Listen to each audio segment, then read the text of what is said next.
Bago tayo magsimula, quick reminder lang. Ang video na ito ay para sa educational purposes. Hindi ito professional financial advice. Kung minimum wage earner ka at feeling mo imposible mag-ipon, teka lang, hindi ka nag-iisa. Maraming Pilipino ang nahihirapan mag-save dahil sakto lang or kulang pa ang kinikita. Pero eto ang tanong, pwede ka bang mag-ipon kahit maliit ang sweldo mo? Ang sagot, oo!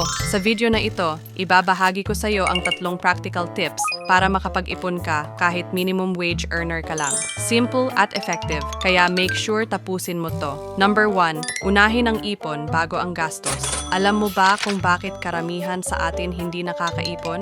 Kasi inuuna natin ang gastos. Subukan mong baliktarin. Kahit maliit lang, pwede ka magsimula sa 20 piso, 50 piso, o 100 piso kada sweldo. Ang importante, consistent ka. Halimbawa, sumahod ka ng 500 piso, magtabi ka agad ng 50 piso, wag mo nang gagalawin. Parang binabayaran mo ang sarili mo. Kasi ang totoo, deserve mo rin mag-ipon para sa future mo. Pro tip, maglagay ka ng hiwalay na lalagyan or digital wallet para hindi mo siya magastos. Number 2, i-track ang gastos mo araw-araw. Kung hindi mo alam kung saan napupunta ang pera mo, doon ka talo. Minsan nagugulat na lang tayo na wala na pala tayong pera. Kaya gawin mo ito. Isulat mo lahat ng gastos mo, kahit piso pa yan. Pamasahe, pagkain, load, snacks. Dito mo makikita yung mga silent gastos tulad ng araw-araw na milk tea, extra snacks, impulsive buying. Kapag nakita mo yan, mas madali mong makokontrol. Tandaan, hindi ka makakapag-save kung hindi mo alam ang spending habits mo. Number 3, magbawas ng maliit na luho. Hindi ko sinasabing alisin mo lahat ng nagpapasaya sa'yo